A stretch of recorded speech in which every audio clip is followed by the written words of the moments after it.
hard to say in terms of strategy, what should you change? Because that's just the player losing focus and then getting caught out. And that's happened so much for G2 Esports. And it can happen, but as a team, you have to kind of shrug those ones off. That's the stuff that I think you can't get so bothered about because it's something that you can't really fix overnight, right? You can fix the strategical errors. You can fix, hopefully, pick ban errors and things like this. You can't get too worried about, oh, you missed that cocoon that cost us the game, because there's so many other things they can focus on, like their objective control, like their vision, things that can be improved upon game to game. Let's see what the improvements end up being here in this one is the Zach Caitlyn ban, and it's good to see a European team learn that you should ban Caitlyn against NA. We saw Doublelift absolutely smash on Caitlyn earlier this morning. Syndra away from Perks. They don't want to first pick it here for Bjergsen. LeBlanc is still open, but Elise or Thresh have kind of been the go-to first picks. Obviously with Orianna Syndra gone, those are some very big mid lane choices. Instant lock. They think Braum is the most important champion available according to what else is left after the bans. That's interesting. Also, again, with Thresh and like Tahm Kench and so on available. And of course, Lee Sin could be a jungle choice. But Trick actually has performed the best on Kha'Zix out of any jungler in the current meta. When G2 Esports were really struggling in Europe, they kind of went to the Kha'Zix and say, okay, now we need a good Trick performance, and they did show up on it. Gragas obviously available is a power pick in the current meta, and I actually think back when Trick also used to play Gragas like a year ago, he was very good on it. So I would like to see that again, but I wouldn't blame him for just going for comfort here with the Kha'Zix. And of course, they already have a tank in the lineup, and all the top laners that people play are reasonably durable, so you can get away with an assassin in the jungle. But as time wanes down, they will wait on the Gragas. Of course, it can still flex. We've seen it top once in a while. In fact, Expect played it already this tournament, so we'll have to see what that actually comes out to be. Well, this would actually be pretty interesting. Nunu on 713 is exceptionally strong, I think, and we have seen it a little bit here and there. I mean, contracts busted out even in 712, so... This is the NA casters at every international tournament. They show up and they say, listen, Deficio, Nunu jungle. I'm telling you, it's gonna happen. To be fair, you're traumatized by solo queue where you have Disco Nunu. That's true. See, we're used to it here in Europe. Yeah. No one's surprised by Trick's performance at the MSI. But honestly, Maokai as well, I've heard some people say it feels pretty good after the changes as well. Not that we're going to see it here, but I saw it hovered, it reminded me. And Kha'Zix actually going to come through for Sven. Had a very good game on it this morning. Well, and I think it's doubly effective here. You're saying A, Trick has been performing the best on Kha'Zix, so it's a takeaway. And B, if this is Gragas jungle, as we are perhaps assuming that it is, Kha'Zix is considered the very good matchup into Gragas out of the meta junglers. So this is something that I think is a pretty intelligent pick to attack Trick and maybe put him on something else. And I want to highlight that Bjergsen also locked in his Cassiopeia blind very early on in the draft here. I think TSM didn't want Perks to get a mid lane pick and then pinch two mid laners as well for a great matchup without anything good to pick then for Bjergsen. So the Cassiopeia blind is probably, he feels confident with Syndra Orianna gone, which are two of the very hard matchups for her, that he can take on Perks in any matchup. Yeah, and then the fact of the matter is, not that Perks has really been playing Galio mid, but if you are concerned at all about that pick, then you're forcing your opponents to pick into a disadvantageous matchup. So I think there's some second and third kind of parts to the thinking around a lot of these picks, and I think it's been a pretty intelligent draft so far from TSM. I also like how this sort of metagame is evolving within this tournament, which is very, very team fight focused. It seems to be much more important, right? LeBlanc went undrafted in this game, and that's unheard of for some teams overall. And said, no, we're going to ban two team fighters in the Orianna and the Syndra, pick one ourselves with the Cassiopeia, and we'll see when the 5-on-5s and see if it goes well for themselves. Maybe preparing for the Unicorns Love match. And now Talia coming in, a pick we have not seen a lot this tournament. It's been banned a few times, but most of the time mid lanes have gone like Syndra, Orianna, these kind of champions when they were available. Talia, though, is the kind of champion where if you actually play around mid lane, she's very good at setting up some of these ganks with her knockback, especially against champions like a Cassiopeia that can't really dash out of it. But it does require Trick then to play around Perks, and that's a combination we have not really seen at Rift Rivals. I do agree, but it's also something where you're going to have the push on Cassio early, and you can look to even, if you want to make plays around Expect, if you want to put him on a carry or something like that, you can use the Talia ultimate to go up to top lane in conjunction with your jungler and have these 3-man plays, or even setting up the 4 or 5-man plays bottom. So Talia is pretty flexible, but I do feel that it's a champion that you need to be proactive on, whether it's ganking mid lane or using the ultimate to get the side lanes. You don't want to just sit and farm against a Cassio, or you will be less useful. I actually would like to see Gnar here from G2 Esports. Same. It's proven to be a fine blind pick. Yep, there it is. I think Gnar is a great top lane pick right now, and honestly, all we're seeing is somewhat slow melee top laners, and Nara appears to have good matchups and do all of them overall, so expect going to have a nice one. Gragas will be putting into the jungle for Trick. We did see Haunter play pretty well actually into this matchup though on the Kled. He was able to get a couple solo kills. I want to say it was against Vizitachi. It was, yeah. I believe, playing that matchup back. So we may see Haunter just going right back to the Kled. Tristana is available here. Oh, Kled was actually banned out. Tristana is available here for Doublelift, and this has been a very big pick in North America, extremely successful, and relatively popular throughout this tournament. Yeah, and with the Twitch ban right there, it actually stops Sven from picking that against the Tristana. We saw him do that earlier. Some of these European AD carries, they're looking for some of the matches where you can take scaling AD carries like Twitch and then survive the lane, and then you're very impactful later.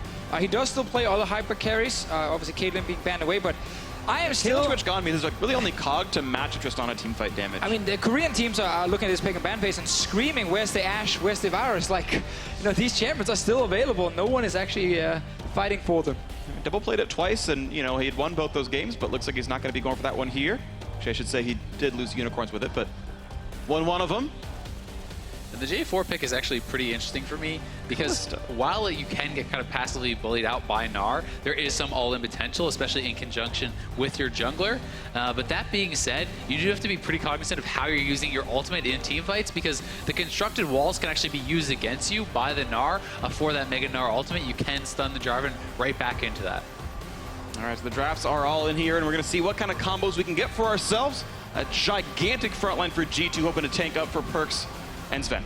Now, I'm curious to hear your thoughts, Vicio, on the Kalista pick here, to me, because it feels like, you know, a relatively low-range AD carry. If you're not snowballing earlier in the game, there's so many threats that you have to actually worry about, you know, with the Kha'Zix and the Cassio and even the J4 and stuff like it. It feels like it could be very tough for Sven to enter the fights if he's not ahead. Yeah, it might be something about the matchup against Tristana. Obviously, when they are sitting there auto-attacking each other, they both benefit from that. Tristana mainly from the first auto-attacks, where you can then proc your E, and then Kalista, you know, if you get more and more auto attacks, will then go in her favor. But I'm actually very surprised to see Kalista specifically from G2. But what I do feel they have is two side lanes that you can play around with the Taliyah.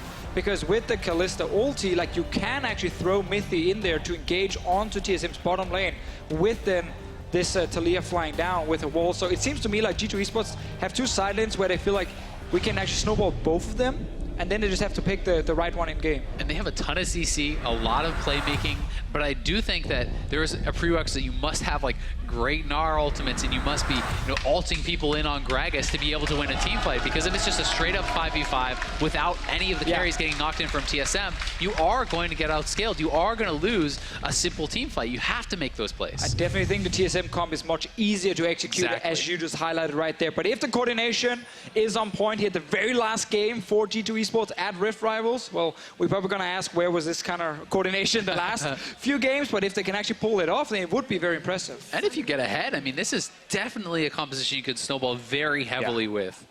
A lot of engaged tools that can all dive turrets and tank them up. So we'll see what happens here in this one. TSM looking pretty aggressive at the start. Not going to find anyone to really mess with just yet, but just hanging around and talking to some people and saying hi to the frog that lives in the river, and back they go to their side of the map. Well, for now, both teams going to be able to back off. TSM didn't actually get any wards down. G2 does get a ward on the blue buff, so they will have a little bit more intel that has kind of been gathered from this level 1. And I want us to look at the top lane matchup. I think this is actually good for Expect to try and keep Hunter controlled. But obviously the thing about Jarvan compared to a Gnar is Jarvan almost has a window all the time where he can look to make a play with the team, with his TP or his roam, where Gnar is so based around the Mega Gnar specifically. Professional teams obviously can coordinate that very effectively, and we might see TSM always use Hunter early on to then force a fight in this early game here, force a TP play to the bottom side, while Expect is stuck in mini Gnar, because that's obviously, Expect wants to be mini Gnar to bully out the Jarvan, but then he can't really follow a good teleport. A little bit of a different path right here. Sven actually going to be killing the big raptor first. That does limit XP gain a little bit. He'll hit level 2 early on and not get all the complete bonuses, but it'll still be a full clear. Raptor will still be plenty of XP on him, and he'll likely get red next up. They are going to give up a little bit of bot lane advantage there, though. Mithy and Sven will have the push if they decide to actually go for that. So we'll see how heavily TSM wants to try to fight back for this, or if they're just going to be happy enough to just back off. You see the fights go back and forth, see what kind of damage they can get. Nice couple of shots on a Biofrost, and then Double trading back on Sven, and really doing a good pretty trade, good job at that trade, yeah. And this is what I mean from champs, like how if you just have like 3 or 4 auto attacks traded against each other, it goes in favor of Tristana with her E exploding on Sven there. But if you start getting more and more auto attacks in, then obviously the rend damage will be higher from Sven. But so rarely in the early game do I feel like you get more than at maximum like 4 or 5 auto attacks on the enemy AD carry. Yeah, until you start picking up some attack speed, you know, things like the early Zerkagries are sometimes common because of that, because Kalista kind of gets not only the attack speed, but it increases your mobility on that champion. Yep. See things to watch for here. Nice stun, and Expect just going to trade back and forth with some damage. We're seeing slight lead to him, and he's had perfect CS so far in the lane. Feels good. His Warlord's Bloodlust is in for a double lift, means he has a bit more sustain, but he's taking that little bit of poke from Mithy's Qs. Well, that's always one of the things about Tahm Kench. Does have a little bit of poke to add. Brom's Q, obviously trying to do a bit of the same, but for now, with melee supports against each other, it is rare. We see massive, you know, all-ins early on, especially when it is a Tahm Kench and Brom, very defensive supports on the side. So let's look top lane instead. Early play. Expect is tired, so no Meganar for a while. Jump forward line, plenty of damage here for Sven. The knockup going to be landing as well. A lot of damage, but there's no further tower that to be had. Sven should recall soon enough anyway, but it's free damage on to Expect. TSM must have felt very confident that Gragas was not near the top lane, otherwise they wouldn't have gone so deep here to get extra damage on Expect. Obviously had 2 good wards being placed earlier with the gank, and predicted correctly that Trick was on the bottom side. Yeah, but Trick gets a bit of something back for himself. Now Double Rocket jumping in just for a couple of auto attacks on Mithy. Baalfrost losing a couple hundred health himself though, and not sure it was actually a better trade overall. I want to see if Trick can do something on the bottom lane here, because there's no ward from TSM.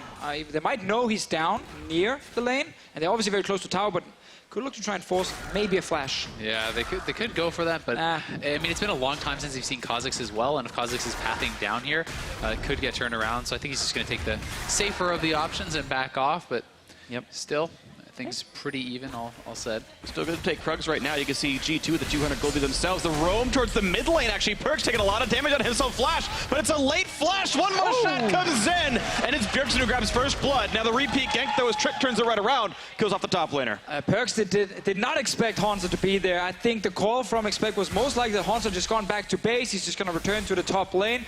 Very early roam, of course, with the miasma here from Bjergsen to try and keep Perkz from flashing, and then you can land the knockup and keep him CC'd in place. And it was such a good roam from Hanser because he had pushed out the wave, he hadn't gone back to base, and he's not really losing much because he still has his teleport available. So really intelligent move to actually get down there and get that first blood onto Bjergsen. See the play once again. Knockup missing though from Hanser. That is huge. Perkz. It's still a bit of a late flash. Like, he was off the miasma and came late, but still a nice kill, of course, for Trick. I think when you see a mid laner just die to that like very last auto attack, it sometimes is a little bit hard to fold him for like not flashing, because it's like he probably felt like, okay, I can survive here. Yeah. It's like it's so close for when it comes to him surviving. I think Hanzo though needs to land that knockup. Yeah, and I think as soon as Perkz saw the knockup miss, he thought he could get out with just his heal, right? Yeah. Blow that summoner spell, get the movement speed, just walk out of there. But Cassio has a massive amount of damage actually early on. You are limited very heavily by your mana pool, but if you actually land your poison, you can get a lot done. Definitely can, and Hans looking to get some more done on the top side, but traded right back, and you can see the Boomerang plus Hyper doing plenty there himself. Doublelift might get himself a safe recall, and will indeed do so. Gonna match with the Zerkagries as Sven and get a BF sword for the Tristana. We had 2 flashes used by G2, Trick and Perkz, obviously on the side of TSM. They saved everything, didn't have to use it for the gank top or the gank mid lane, while they picked up that first blood. So we gotta see if Svenskeren or maybe Hanser can actually look for something else. If you are Kha'Zix though, you tend to be very happy just farming to level 6 and then joining your team. But I mean, that being said, Trick is actually very ahead as far as the experience. He's essentially a full level up. He's actually closing in on level 6 here. Yeah, he's going to get it. I did believe. So already level 6 to level 4 of Sven. Massive difference. Yeah, he's really got a lot of farming done, plus being able to pick up that gold from the kill himself. Like, this Gragas is at a very strong point, and he can look to make a play with this ultimate, hopefully before Sven can actually get to that point himself. Difficulty is a summoner spell deficit. Bjergsen has both of his, and Perkz has none to follow, but he's looking at that side of the map. Gonna kill away this control ward. But still, G2 sitting on a nice 200 to 300 gold lead. It's pretty comfortable off Trick's farming. TSM though, they're very ready for either the gank mid or the roam mid from Mithy. They had like 2 blue wards being placed on the minimap just above the little walls here near the river, as you guys can see. Making sure they can see any sort of like gank setup or a move from the base if you are Mithy, because we see a lot of supports in North America go base straight to mid lane and then look for one of these plays. Now, one place I would actually like to see Trick give that attention is over to the top side, because, like I said, yes, you can actually go aggressively and trade onto the Gnar, but you have to use your escape ability to do that and expect they get taken down. One more auto. Can you get into range? Expect. The Q is going to be coming back up. Gets some nicely done by Hanser. Solo kill in the top lane. And due to these wards around the mid lane, TSM, they saw Trick, and that's why Hanser can just go all in up in the top lane here. Expect ends up dying. Good solo kill from Hanser, and it all comes down to the control around mid, where they know exactly where Trick is on the map. Yeah, and I mean, this matchup is very similar to the Aurelia matchup, where this melee character must play super aggressive to actually get an advantage against the Gnar. So I feel like it's something that you want to play around as a jungler, even if it's just getting vision, huge damage. Safe, but Perk's in trouble. He's gone, he's gone, he's gone. Nicely done by Bjergsen. Ults just for the slow at the end of it all. Well played solo kill in the mid lane, thanks to the earlier gank from Hanser. And not even a summoner spell needed from Bjergsen there, so he still has both those summoners available. He's going to be getting some damage down onto this turret, and TSM looking very good already. So many small things just working out here for TSM. You know, the gank from Hanser earlier, and then spotting the Gragas, so he gets a solo kill top with the Jarvan. Bjergsen go aggressive in the mid lane, also knowing the Trick is no longer here. So a lot of good early vision around mid, and just good individual plays. And that, it was one of the things you said about G2, you know, like, it's hard to just say, oh, it's, you know, your warding or it's your pick and ban phase. Like, some of it is just the players not performing at the level we maybe expected him to perform at. And at the end of the day, at the highest levels, when you are playing, you know, top teams internationally, you need to have everything. It's not just a good pick and ban. It's not just good vision. You need the total package, because you're going up against opponents who are going to be providing all of those and sometimes more. Let's see what they can do for the next one. Only 1,000 gold still separates these teams. It is certainly within reach, but G2 have certainly not had the best tournament. The scorelines show it. It's been the opposite of what TSM's done. And 4-1. Part of the concern is just that you're going up against a team that has an immense amount of scaling, you know, with the Tristana and with the Cassiopeia. So it's not always just shown in the gold lead. I feel like as you go late, it can be disadvantageous. And that's kind of a problem for Perks now, because he's 0-2, and his team is kind of looking at him and saying, well, we need you with the Talia wall to start making a play either top lane or bot lane, obviously group up with Trick.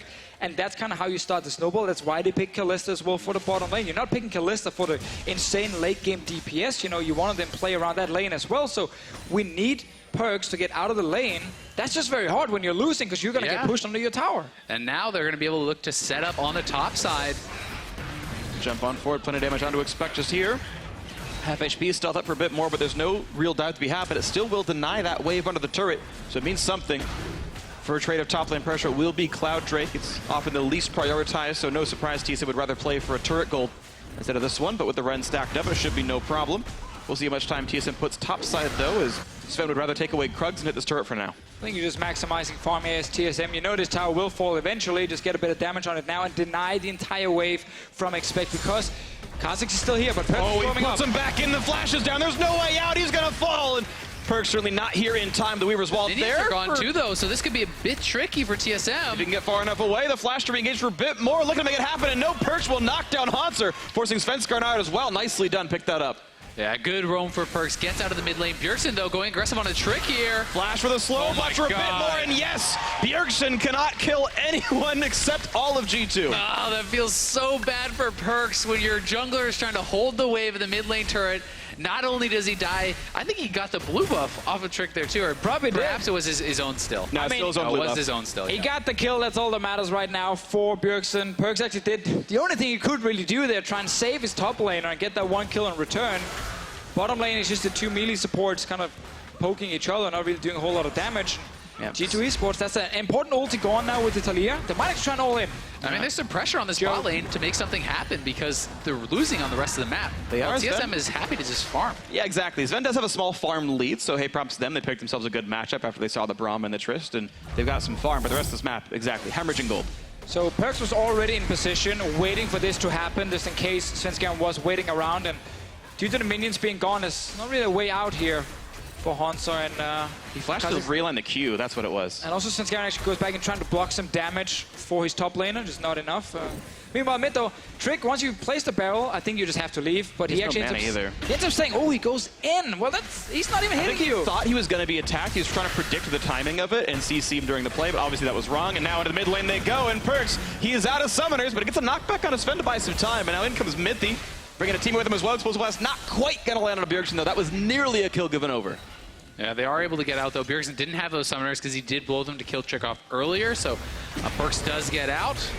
Sven looking for Trick, though, and that's an easy duel to win for the Kazakhs if they can get him in isolation. And once again, we're in that situation where TSM win the trades, and now they also get all the summoners away from Perks and Trick, so they're not really a threat, you know, against Bjergsen. He's level 10 as well on this Cassiopeia. Rod of Age is already completed with the tier, so nice and early. You start scaling up, soon level 11. And really, nothing G2 can do to kill him now. They need these summoners back up and then try and all in him maybe. Or you're trying to, again, just go away from him. You're like, yeah, you control the mid lane. Yeah. They need something bot lane, the top lane.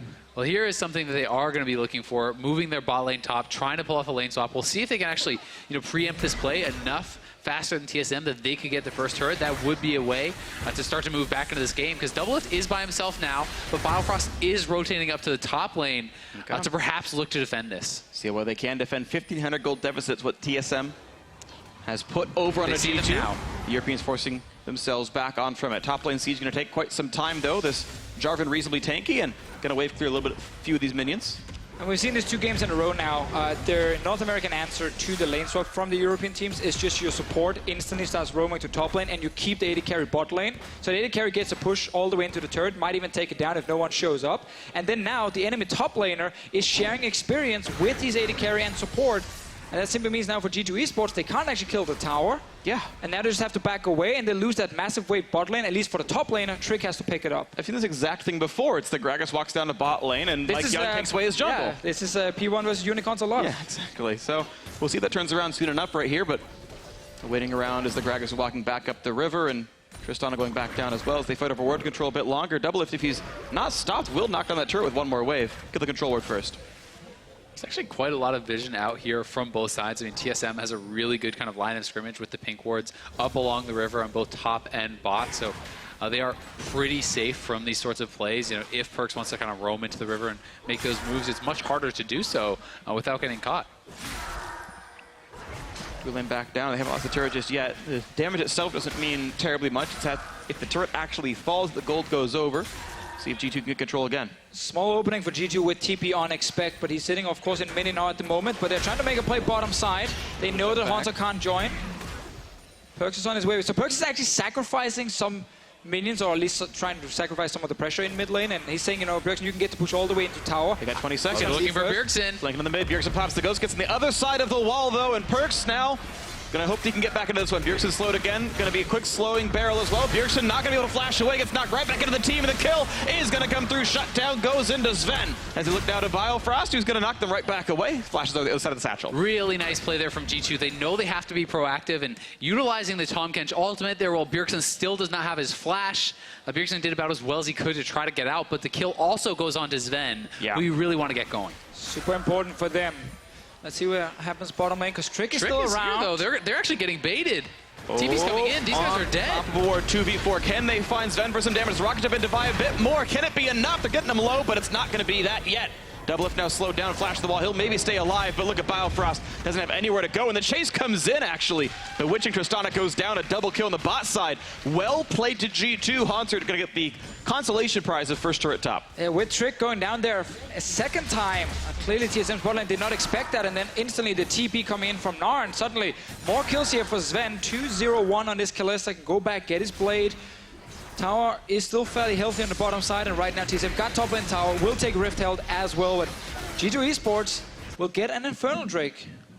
Yeah, and a nice couple of plays for them. They're right back into it. I mean, still down a little bit, and it depends how much the Rift Herald is going to get out, but you know, TSM did not realize there was actually a ward in the deep rush, so I think they walked through that, and G2 is able to make the play, utilizing that for the TP, and also the information.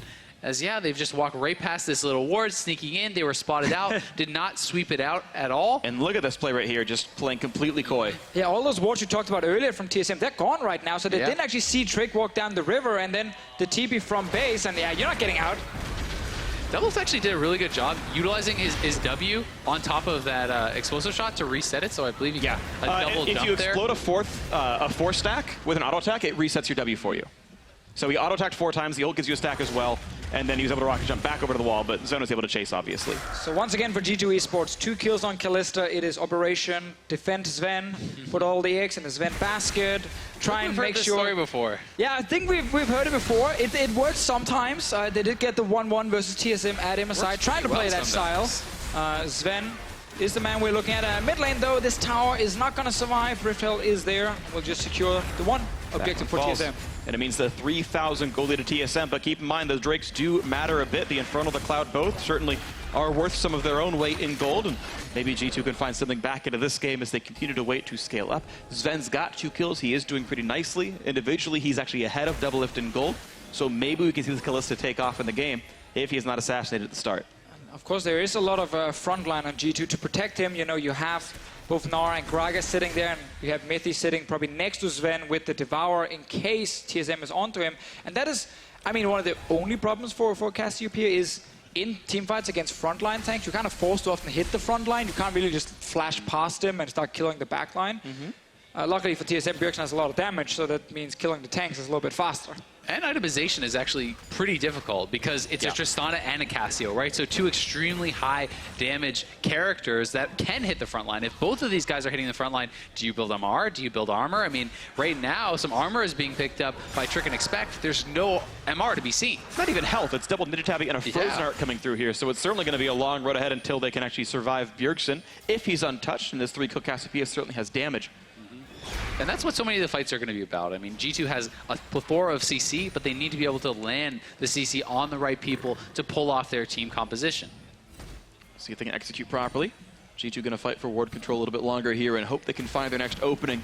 Fighting back from 3,000 gold, but up those 2 Drakes. Going to find some CC. Sven going to get knocked right back into the team. Gets Tongue Lash as well. Looking for more damage than a Trick, who's been grounded. Here comes the re-engage. Hanser shows up, and Bjergsen gets that kill. And how squishy is that Gragas against magic damage? Well, when you're already behind here, then... and the other 5 guys, but but still. You know, 3K down, whatever it is. Trick, why didn't you tank all of it? But I'm actually surprised Trick even went for that one. You know, there's no one around to really help him other than just Mithy standing a little bit to his right, and all of TSM were just walking straight into that jungle. So as soon as you see Svenskeren, he's really not the guy you're trying to like kill. And yes, of course, Svenskeren in the past have maybe done some of these solo invades, but at this point here, I think you should assume that his team is near. The real lesson is never trust your teammates. You know, too much faith in Nifty.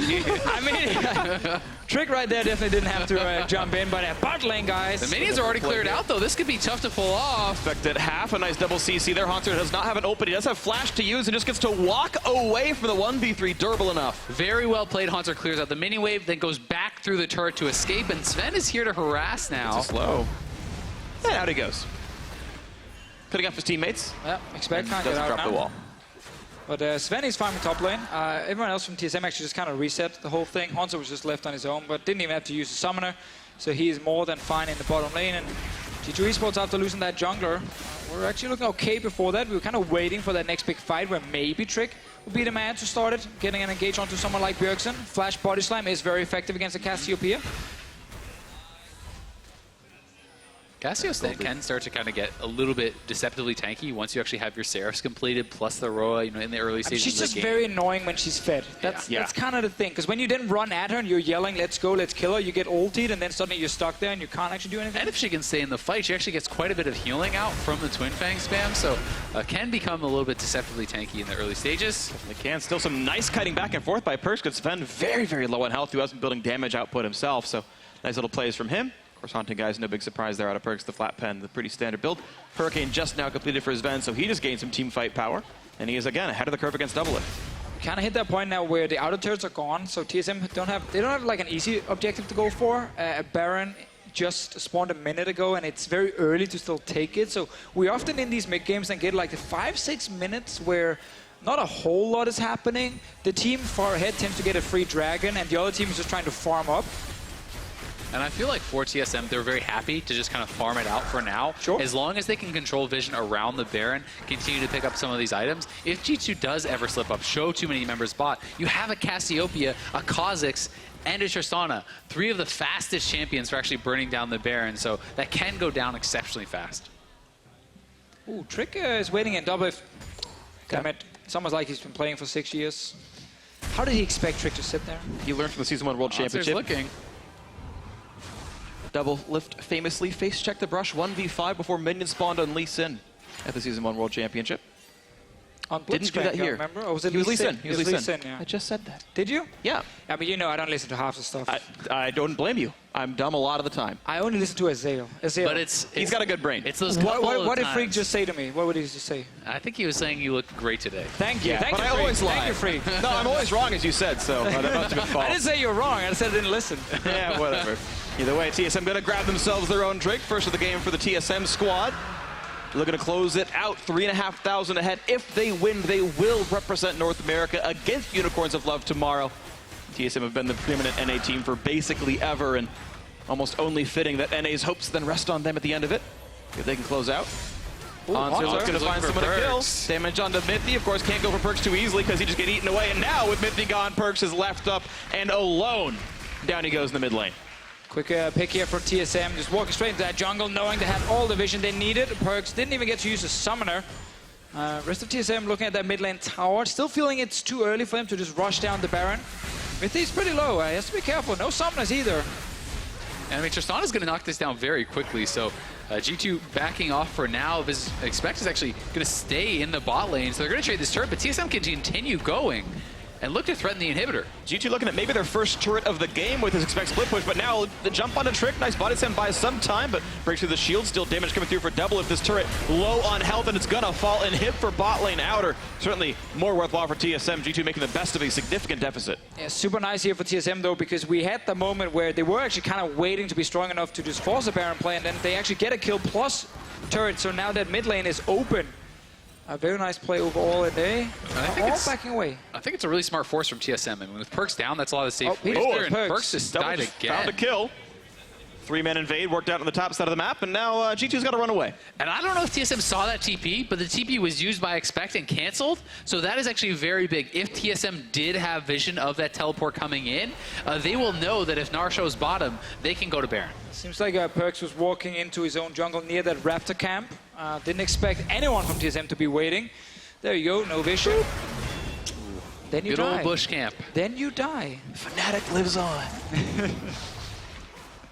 It's in the regards to something, who knows what. But we got TSM at 5,000 gold here, and worth noting the TP cooldowns are almost identical now, as Hansred used his a while ago for the full cooldown. They're about 15 seconds desynced. I expect gets his slightly earlier. That might keep TSM from making any big plays because they actually don't have TP advantage. It's only an equal teleport. Yeah, but for now, they're happy to keep playing this farm game, control vision around the Baron, play it slow. It's G2 that must make the proactive plays. It's G2 that has to have these great engages, and as long as TSM maintains vision control, does not play risky, continues to farm, they're going to get themselves to a stage where they have a heavy advantage in the team fights.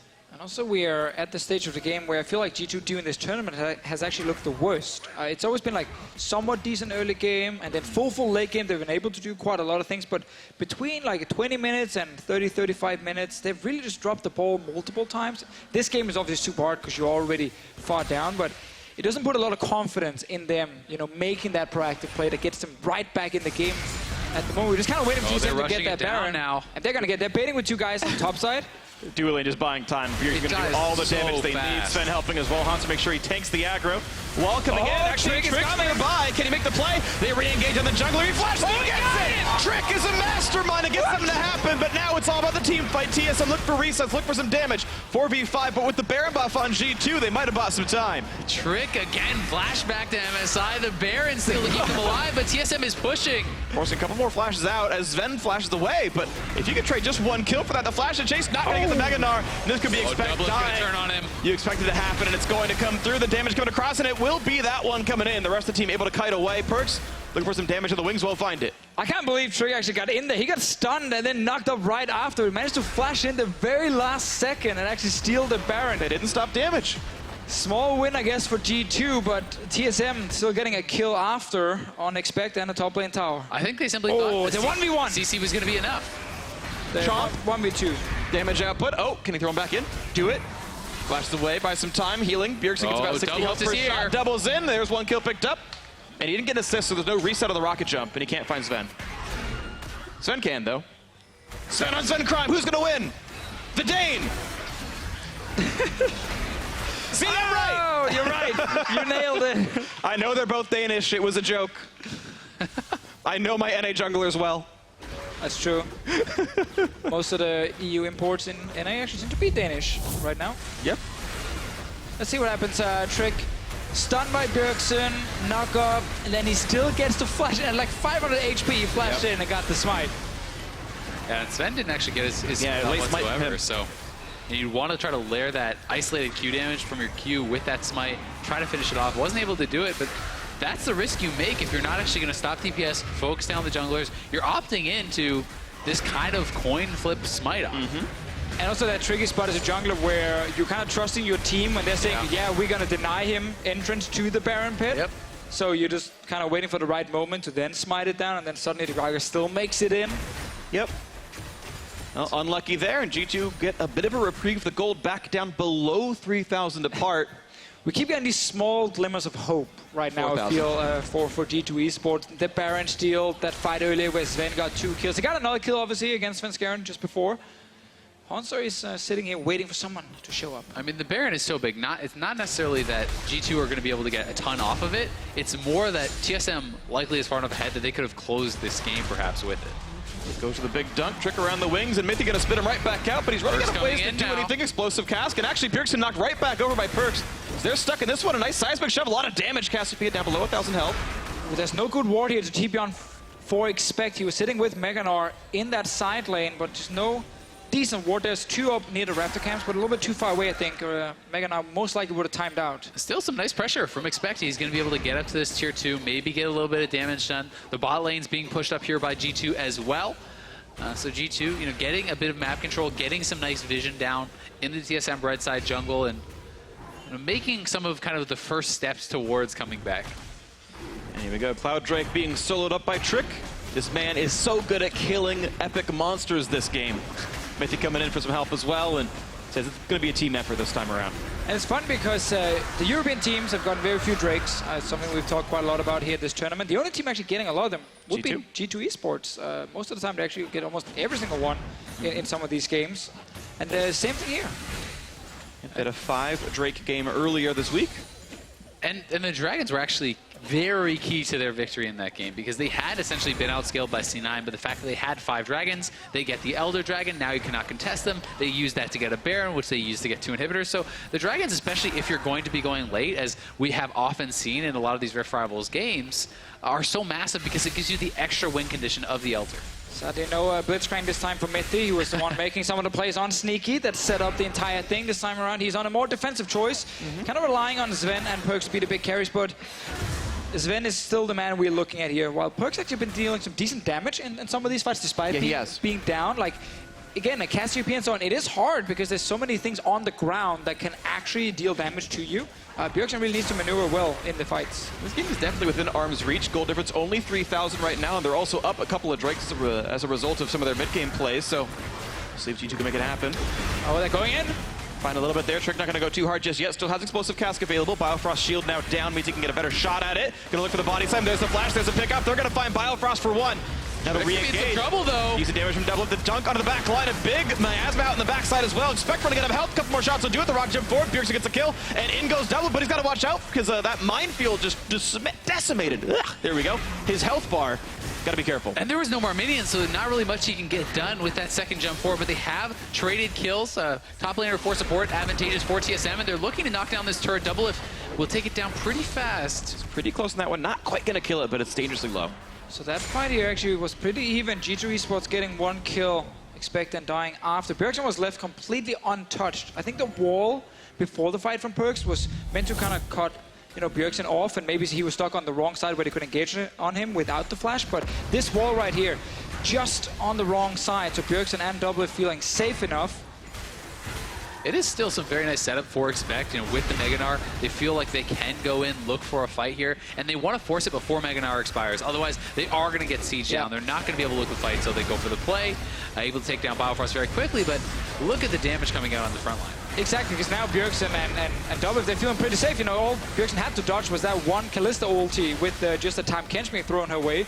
Double as well was so confident he actually jumped all the way in and almost died because of it. But if you see G2 Esports use their tanks on trying to get to Biofrost in some of the next fights, well, then G2 Esports will lose the fights. They have to try and get onto Bjergsen or Doublelift, and the easiest one is probably Bjergsen, obviously without a jump on his own. Sure, and his Ghost is down for a few more seconds, or I should say a few more minutes. He used it in that fight before. Does have the flash. We'll see how it goes. I want to shout out Perks doing a ton of damage in the last fight, and shout out Sven for a flash just before Miasma landed, because he would have died for sure if he didn't flash right before Bjergsen's W lands. I also want to point out the fact that the Gargoyle Stoneblade is actually done for Hanser now. That is such an important item on the Jarvan because it turns you more from like this duelist into this one item allows you to be so effective in team fights. Because of the amp on your W shield, it makes that so much larger. And it works so well with J4 because you can utilize all your damage, immediately pop it, then your damage cooldowns are coming back up as it's expiring. It's just the best team player item in the game for a tank. Yeah. Not about your damage anymore, but instead staying alive while your backline is killing their front line. You don't die as fast. So this wall was used by Perks right now to block off near the Baron. TSM is actually on the other side of it.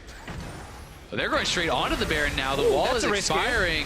G2 does have ultimates. Bjergsen taking the Baron, healing right back up, though. Trick on the other side of the wall. They got to be careful about that one. More damage coming out from Perks. Sven, Skarin at about 2/3 HP.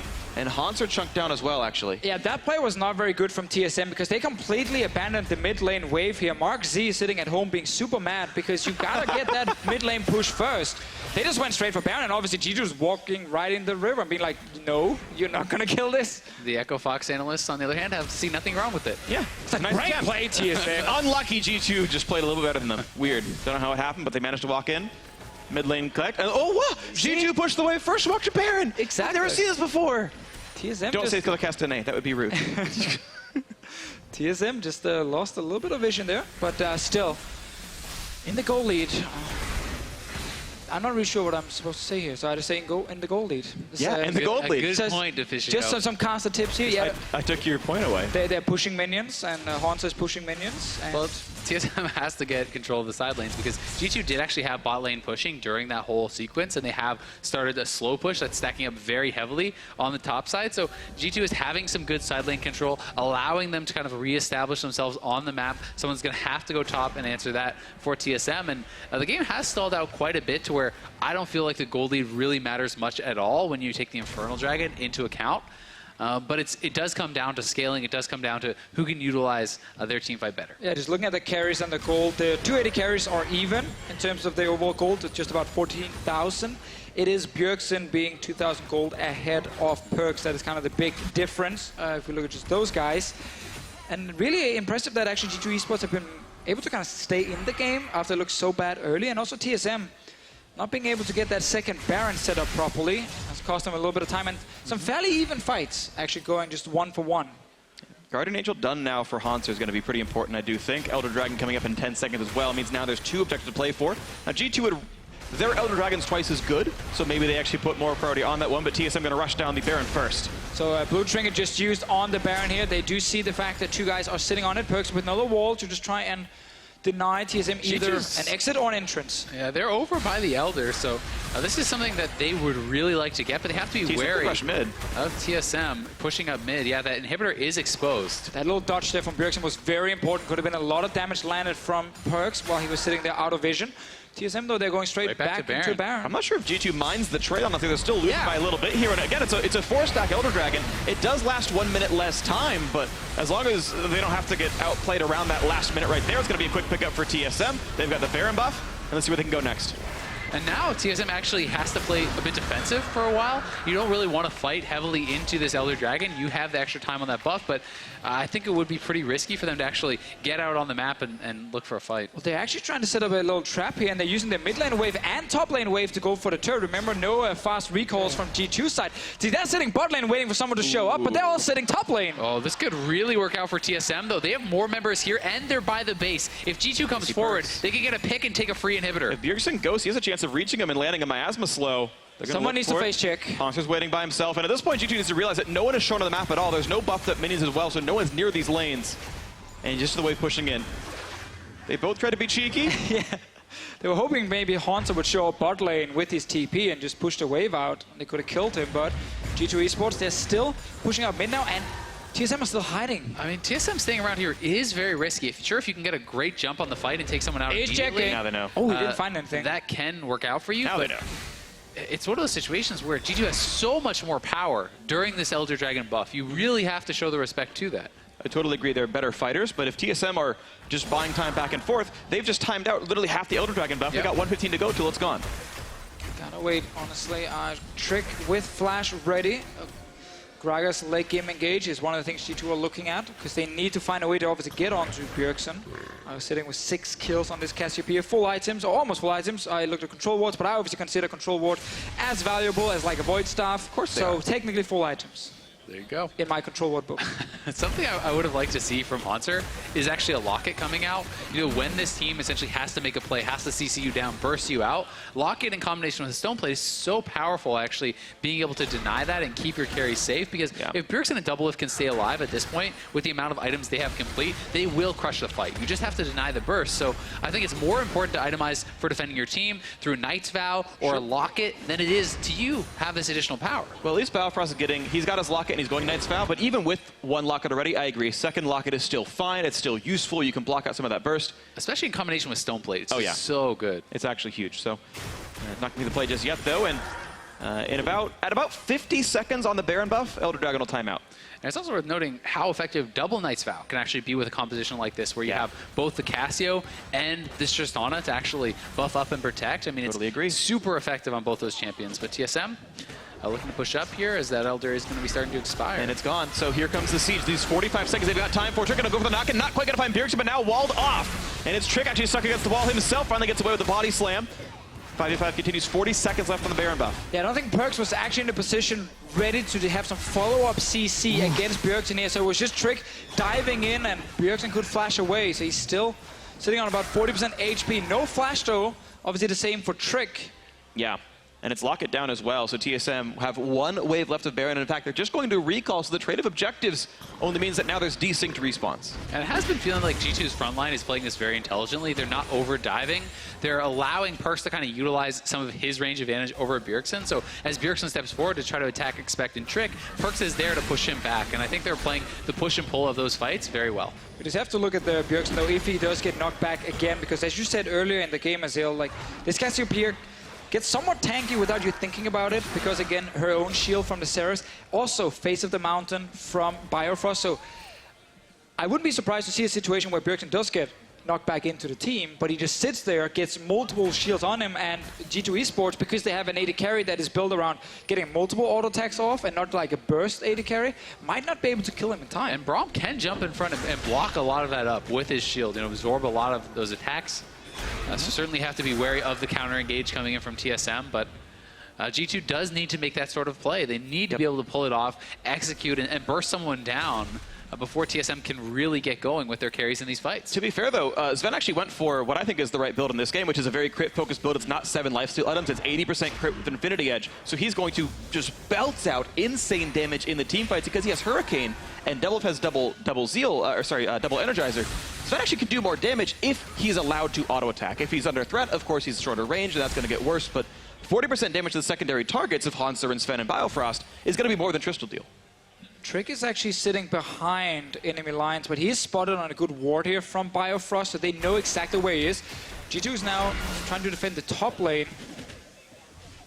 Doublelift is going to do so much damage to this turret, but will G2 engage here? Expect about to go Mega. Ooh, oh, big nice buster shot. Insanely good buster shot there away from this one. They're still waiting to kite back and forth, hiding behind Biofrost's shield. Wall falls. Because they're really trying to set up Expect to just smack everyone into that wall being built by Perkz. Bjergsen once again was on the other side, and he's the man without flash. You have the flash engage from a Gnar to maybe get onto him, but now it's without the Mega Gnar. It's going to fall, okay, but that's at least explosive charge down. That was such a big moment for He's looking. Ooh, he's going to find a little bit there. Rocket jump away. Devil's going to stay safe for now, but that's Guardian Angel popped off a Hanser. Here comes the re-engage in this one. Is he tanky enough? Rock jumps right back out. Perkz still waiting on the wings. Looking to chase down on Hanser. Perkz.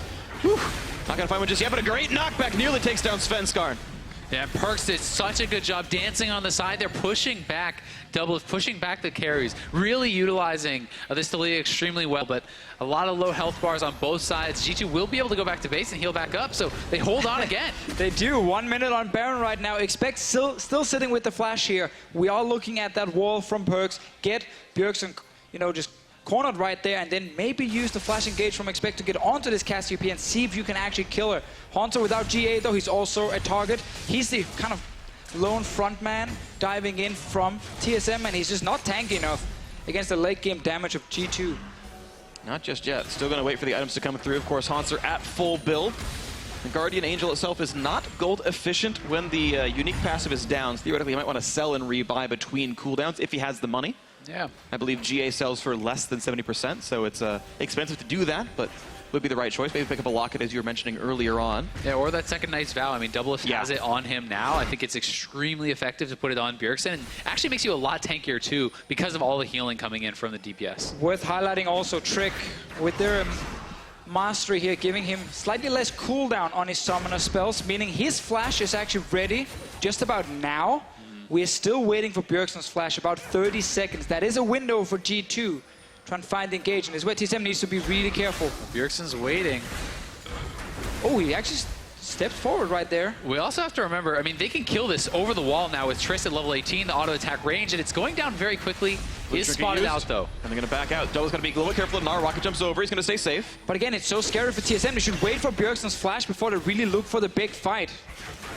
Here we go, slow into Mythy. Trick still wants into the front. Perk's gonna find some damage and a power frost, running him down a little bit. Shield is on, 3,000 health left. Really good miasma once again from Bjergsen to make sure there's no chance of like a body slam flash happening from Trick. G2 has cut them out of the mid lane though. They had the mid lane priority. They're gonna be able to get at least one turret here. And nicely done by G2, maneuvering around this. And the gold lead no longer matters at this point. Almost all these players are at full builds. G2, again, still up these two Drakes. They've got control of the map right now. They took down mid-tier 2. And I think G2 deserves so much credit for actually navigating these fights and not allowing the Tristana and Cassiopeia to actually get in and look for the fights. But Bjergsen going forward now. They're gonna find some damage in the mid, but ulted right back out by Sven. Another re-engage. They're gonna find Hanser. He's not long for the world. He's gonna go down to explosive cask.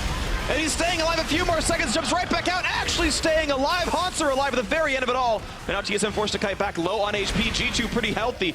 Svenskarn has to be careful of Sven, and out they go. Can't believe Hanser lived, but he did. Such ridiculously close fights, but Mythy popping the ultimate there. Where are they going? They're actually going top to try to knock down another turret here.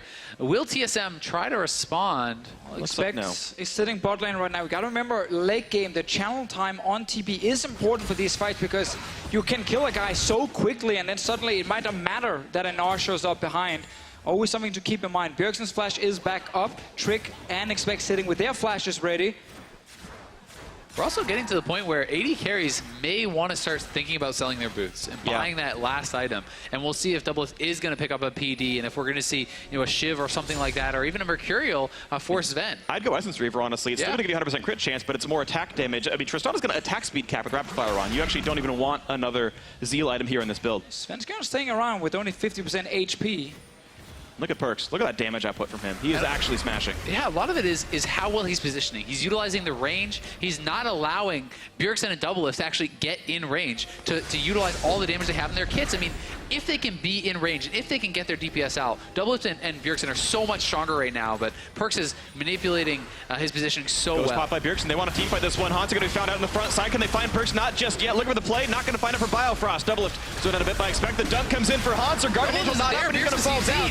1-for-0. They find Trick for a bit of damage. Stone plate pop though. Svenskarn on the wings, pushed out by Perks. They can't quite kill up Trick, but it's so close to knocking him down. They jump over the wall. They knock down Trick. They're going to find Expect. He cannot survive this. The attack damage coming out from doublelift, pushing him over the wall. The flash, the Mega Gnar. He's black tied. Here comes Sven. QSS. The flash, get him out of the way. And the explosive charge should be enough. Can they take down Expect? It's not yet enough damage, but look at the low health bars though. Doublelift should have some time. Rapid Fire up in 8 seconds, so doesn't want to re-engage for another 5 now, but the minute hit will fall. And Perks is zoning him out of that. It is a 1-for-1. Yeah. TSM does take the inhibitor, but a very messy fight. It felt like TSM getting a little bit trigger happy, trying to force something, getting frustrated by G2 delaying them and delaying them again and again. And a lot of guys couldn't actually join the fights in time. G2 Esports are going straight for Eldrick. They're trading it once again for the Baron. And it will be the same trade as last time. TSM want to wait out 2.5 minutes and see which is the last minute themselves.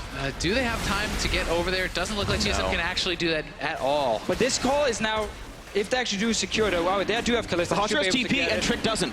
They can 5v4 if they really try hard enough. There, here goes. TP's cast. G2 needs to just get out of there instantly. Hanser's TPing in the mid lane with home guards. Well, Cloud Drake's at work, though. They have the power of 3 of them, so 75 out of combat movement speed, and there's just no catch to be had. So this trade, while before it made a lot of sense for G2, this time around it's even better in my opinion because I keep talking about flashes, but they are so key in these late game fights. Both carries on the side of TSM sitting without them. Trick sitting with his on this Gragas. You have Elder Drake.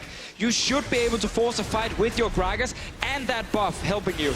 And here's the fight again, and this is what I'm talking about a little bit of desperation. I mean, Doublelift is not here for so long, and TSM is already fully committing to the fight. Svenskeren was chunked out very early, and you need to be fighting with the Tristana and the Cassio together.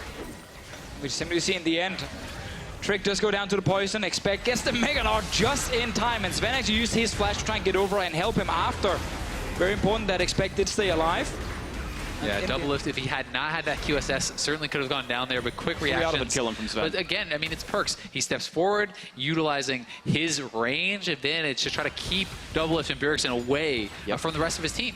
So we got double GA ready for TSM, but still Bjergsen as an easy target for the man we're looking at on the side of G2, Trick himself. TSM are actually pushing forward with the Baron buff here. They are risking a potential engage from G2. And they just finished max items. Bjergsen just now finished death cap, so he's going to be a much larger threat here, but he's flashless. No miasma from Bjergsen, which just put down. Trick not in a position to engage onto him just yet. Bjergsen is staying just outside of the picture, stepping in when he has miasma ready. He's waiting for the cooldown every time, using it on Trick, so there's no body slam. And it's over respect Elder Dragon. Nice knockback on a Hanser, has to jump back over the wall, still getting shut down. Even popped the stone plate. Hanser, I think, has to heal back up now. Oh, here comes Mithy. This could be the right fight. in the middle of the team, he brought in Mega Knock. They're looking for the damage here, but they jump over the wall just to buy a little bit more time. TSM running away. Explosive Cask only pulls in Biofrost. That looked like Perks shoved them over the wall, perhaps, and saved them. Not realizing that interaction. Bio's getting low. He's going to get it roll. He's going to stay alive just barely. Trick also just used his ulti, so he's not much of a threat TSM right now. Oh, TSM actually managed to stay alive here. We have to see that replay again, though, because it really did look like Perks pushed them to safety over the wall. Yeah. And I'm not sure that they would have been able to actually get out themselves. Yeah, I'm actually not sure as well myself. We'll definitely have to watch that again. I'm not sure if it was a rocket jump and a Braum W, or if it was a seismic shove pushing them over. Yeah, I think he'd send them back the other way, though, and not over the wall. But yeah, we have to watch. I didn't see it, of course. It was a very chaotic team fight, 5,000 gold apart. And Elder Dragon buff just now times out. TSM have 50 seconds. They've already recalled. Back on the map they go. Scary stuff. TSM staying alive right there. Should actually have been a good fight for G2 with the Elder Drake, but now they ended up using Flash from Trick as well. So suddenly Bjergsen feeling much more confident, stepping forward. 7-1-2. Still does not have his summoners, though. As you pointed out, Doublelift, Bjergsen, both without Flash. They have the double GAs available, and they're trying to make use of this Baron buff. Of this Baron buff. Biofrost up in a 2.5k, but a chunk of the Bjergsen! Oh, they've got the one! The turret's going down. There's a knock. If they actually get a bit of damage on a Trick, it's the CC. Sven's force pretty low. Causing force to run away. Low health bars on Bjergsen, then a 1,000 under that in HP. Doublelift. If he has rocket up, he's safe. If he doesn't, okay, he does. Yeah, TSM needed to back off. They got the turret. They do stay alive, but very low health bars. So G2 lose the inhibitor turret, keep the inhibitor. Their mid lane inhibitor is going to be coming back pretty soon, and we're really at this kind of just stalemate point. I mean, it's the longest game of Rift Rivals so far in this one, and G2, to their credit, playing so much better than they have most of this weekend. MSI all over again. The last game of the entire tournament, or group stage, sorry, you have G2 versus TSM. Long game where TSM is ahead, they're winning, and then G2 are just clawing their way back. Trick is currently sitting behind Svenskeren. All recalling. I actually thought for a moment Trick was just face-checking TSM, but it was his own teammates. Doublelift does have the gold now to actually buy up a 6th item if he so chooses.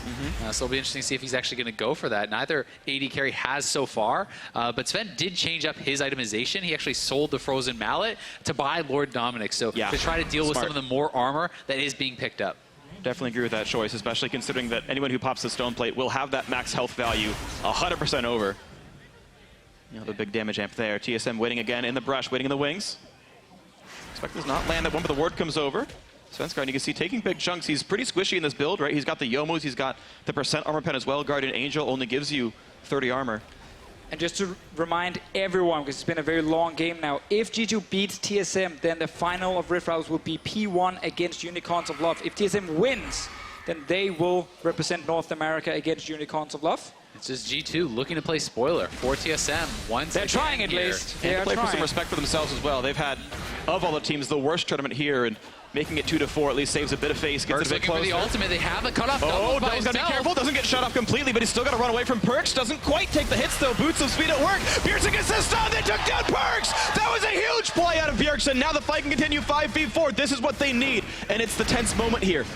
Once Mega Gnar expires, TSM is going to go very aggressive. I expect has to go now before it Knock up on expires. the one. They're going to go for this play. The knockback on a 2. Buy a bit of time, but he's still not long for the world. And Double is staying alive, flashing away. Sven looking to make it happen. He's going to get shut down. That's it. That's going to be the game. There's no damage left. A double kill out of Bjergsen to seal the deal. Trick going to run away, but it doesn't matter. Even the German crowd happy to cheer TSM here as North America's #1 team will be #1 at Rift Rivals in the group stage, and they will move on to face Unicorns of Love to cement whether NA is greater than EU or EU is greater than NA. And when push comes to shove, it's Bjergsen, the man in the mid lane, makes the game-ending play. The ult flash onto Perks, coming up when it counts, and they're going to go to the finals. All credit to G2 making this game as close as they could, but the clutch moment went down to Bjergsen. To finish this? They're going to try TSM gonna relish their victory.